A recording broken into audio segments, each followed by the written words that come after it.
noting that Touhou is like a sizable portion of Comic Cat now, which is the largest single doujin and also industrial event that basically gets held.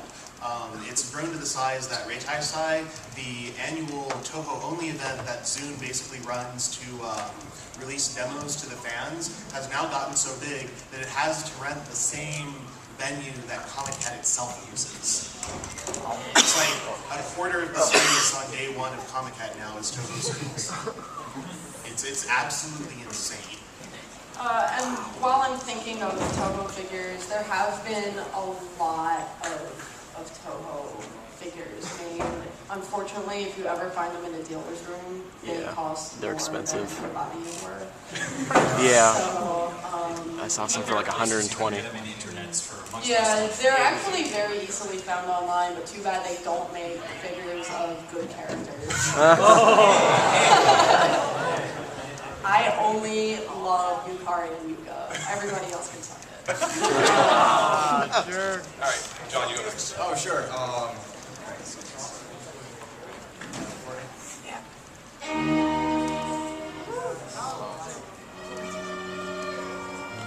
Alright, so I have to be heard over this because my boss and I pretty much ruined the entire presentation, but amongst Touhou's rather hyperactive fan base with too much free time on their hands and a bit too much creativity to go with it, are a large number of fan arrangement groups that produce a very wide variety of different types of music, and we're going to be going over a few of them today. We only have time for so many, so I'm going to start with one of my favorites here. This is Tri-Arranged Music. We're certainly not going to touch upon some of the other ones, the more well-known ones like Eosis and Cool and Create. Information on those and video files on those are pretty copious and omnipresent. So once again, this is Tri-Arranged Music. It is a group of about 200 people that has had about 50 releases so far, with the vast majority of them being Touhou related. They focus primarily on violin and piano remixes, as well as orchestral pieces like Bad Apple here. But they have such a wide variety in a group the size of 200 people, and they collaborate with so many others that they simply produce a copious amount of different types of remixes. And even if you do not like a particular remix of a particular song, they've probably done that song about 4,000 times. So you'll inevitably find one that you enjoy. The boss of this group is quite adept with the violin, and you'll often see him remixing some of the more mutastic Touhou remixes on his own with the violin. So great group, a lot of variety, a lot of different types of music. They'll do anything from just the piano to introducing rock music into classical music. So it's one of my favorites simply because of all the different kinds of stuff that they have produced. Oh, it's Bad Apple. Took me a while to get that. Next group is not so much a group, but a single person called Masami T, who heads up Old Life Japan. Very much different considering the size and also in terms of how he produces his music. Everything is synthesized except for some of the percussion he uses. Still, I've never seen a single person produce such a wide variety of types of music. This is an Irish jig. He'll do more folk music, he'll do more classical music. I even heard him do a disco remix of Even the Guy's theme.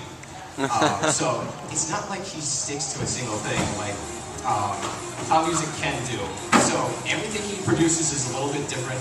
He uses such a wide variety of instruments because pretty much everything he uses is synthesized. So he produces just a wide variety of stuff in that regard. I do like the fact that he's getting more and more into PC98 remixes.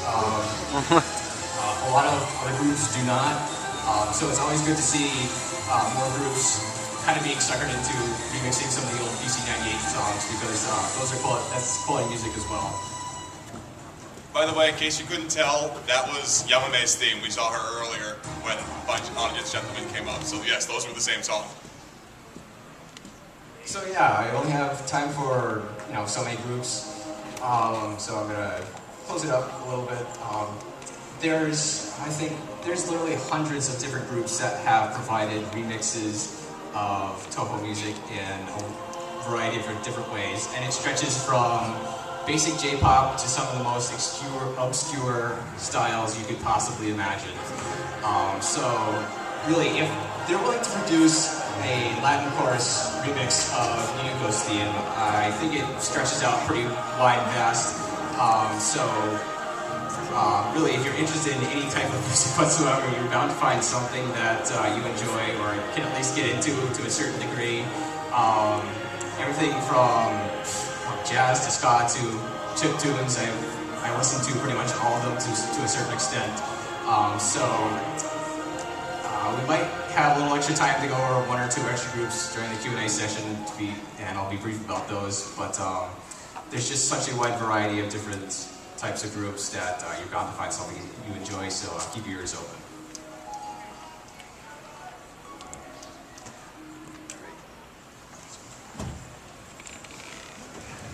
Just to add one more thing onto that, there was one song that I wanted to play, but since we didn't have the time for it, I just talked about it briefly. Just to show that there really is. Oh yeah, you do. That one. Yeah. This speaks for itself.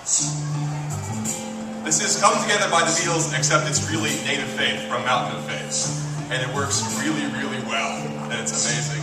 And there's an entire album of these by Fragile Online, which are basically references to awesome old songs like this.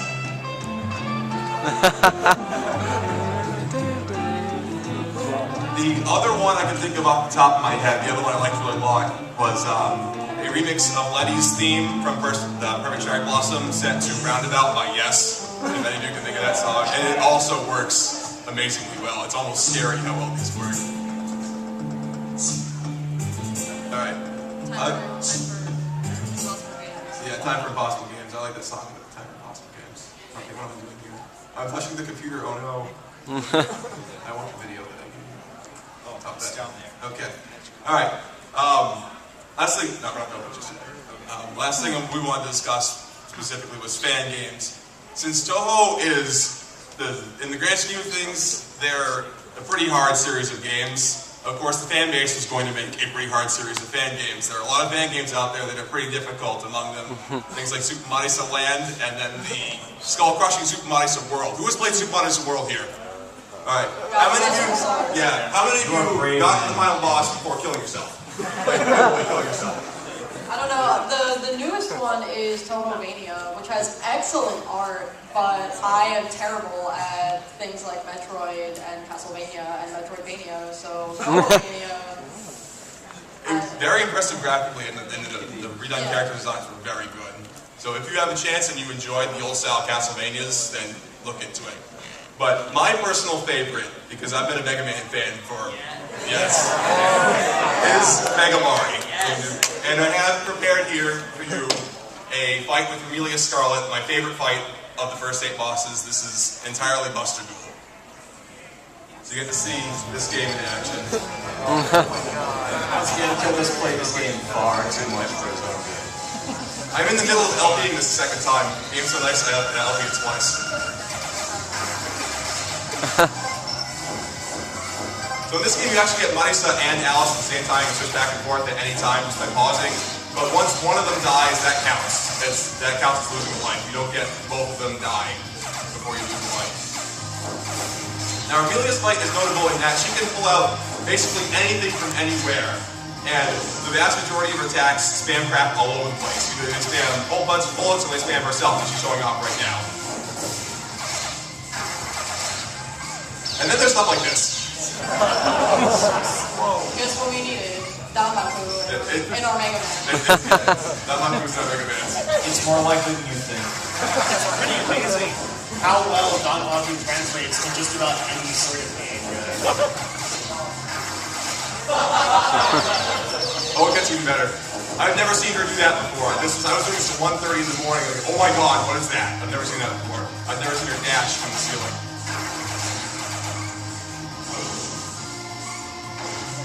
And yes, that was the first hit. At this point, I phoned it in, but it looks really impressive.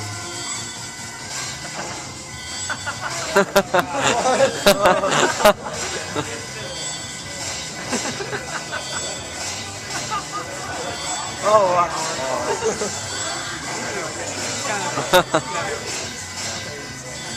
Just in case you didn't think Touhou was hot enough. And just to rub it in, because I'll be honest, I don't like Amelia. And there you go. That's what you have to look forward to in Mega Mari. I love that game to death. I really do.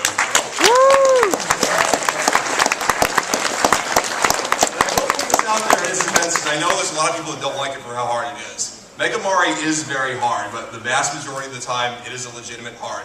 It's stuff you learn to overcome by repetition, practice, and learning the skill. It's not purely memorization. It's not that stupid kind of hard. That's just you play it enough, you memorize where everything is, you go through it that way. This is you play it a lot and you learn the skills you need. The Amelia fight is an excellent example. I did that well because I played her so much that I know everything she does. I know exactly what it will do and how I should dodge it depending on the distance I am.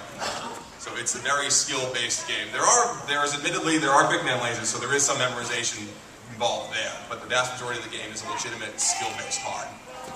And in his defense, you can't have a Mega Man game without quick man lasers anymore. Yeah. Mega Man 2 did it, so everyone else is licensed to do it because everyone loves Mega Man 2.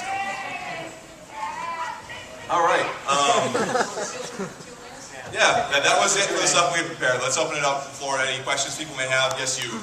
I was just wondering, Missy Car, you put your clothes on. Was that where the Super Tenko thing came from? No, the Super Tenko meme actually originated from some random guy's webcomic where basically he just, for no discernible reason, has Ron going, I want to Tenko. Nobody's home. I'm going to Tenko.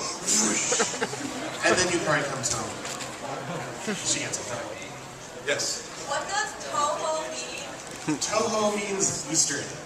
So Touhou project is Eastern project because it's basically, Zoom's like, I want more games with more like Eastern elements because everything's so Western, following Western aesthetics and such. There's actually a game series called Touhou Project, which means Western Project, which is basically done by a bunch of Zoom's college buddies. He actually participated in the first few of the games. Fun fact, isn't Yuka in Touhou? Yes, Yuka is one of the unlockable characters in the second Touhou game, which is another Twinkle Star Sprites clone. Right, and her Touhou description describes her as moe, which is not something I would agree with, given how much she loves genocide. Yeah.